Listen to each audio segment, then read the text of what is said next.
আজকে একদিনে ভালো খবর খারাপ খবর দুইটাই পাবো ভাবতেই পারিনি। আসসালামু আলাইকুম সবাইকে, সুন্দর একটা মিনি ব্লগে আপনাদের সবাইকে স্বাগতম। আজকে একদম সকালবেলা ঘুম থেকে উঠেই হচ্ছে রান্না শেষ করে আমরা দুপুর 1টার দিকে দুইজনে মিলে রেডি হই। কারণ হচ্ছে আজকে আমরা হসপিটাল যাব, কিন্তু আজকে আমরা ডক্টর দেখানোর জন্য যাব না বা পরীক্ষার জন্য না, আজকে আমরা রিপোর্ট দেখানোর জন্য যাব। এই টানা 3 দিন ধরে হসপিটালের ভিতর যে দৌড়াদৌড়ি করতেছিলাম, ডক্টর দেখিয়েছি, পরীক্ষা করেছি, তার রিপোর্ট আমরা হাতে পেয়েছি গতকালকেই। তো আজকে রিপোর্ট নিয়ে তারপরে হচ্ছে ডক্টরের কাছে যাব, যে ডক্টর কী বলে, রিপোর্টে কী আসছে। তো বাসা থেকে হচ্ছে আমরা 1টার দিকে বের হয়ে রিক্সা নিয়ে এখন চলে যাব হসপিটালের উদ্দেশ্যে। তো সেখানে গিয়ে আসলে আমরা জানতে পারবো কি হয়েছে না হয়েছে। তো এর মাঝখানে আমরা অনেক টেনশনে ছিলাম যে কী না কী হয়।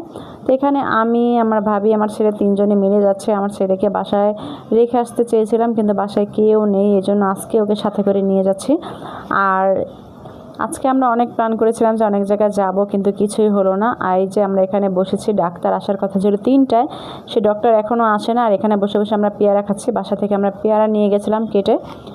তো প্রায় 1 ঘন্টা পর হচ্ছে ডক্টর আসে, ডক্টরকে আমরা রিপোর্ট দেখাই। তো আলহামদুলিল্লাহ আমাদের রিপোর্ট ভালো আসছে, আর কোনো সমস্যা নেই, শুধু ভাবিকে ঔষধ লিখে দিয়েছে, সেটাই খাবে। তো এর মাঝখানে হচ্ছে আমরা যখন হসপিটালে ছিলাম, এর মধ্যে আব্বু ফোন দিয়ে বলতেছে ভাবির নাকি 6:30 বাজে টিকিট কেটেছে, সে বাড়িতে চলে যাবে, বাড়িতে আমাদের অনেক কাজ বাকি।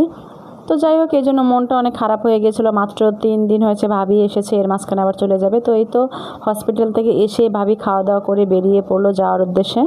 তো আজকের ভিডিওটা ছিল এই পর্যন্তই। আপনাদের কাছে কেমন লেগেছে অবশ্যই কমেন্ট করে জানাবেন।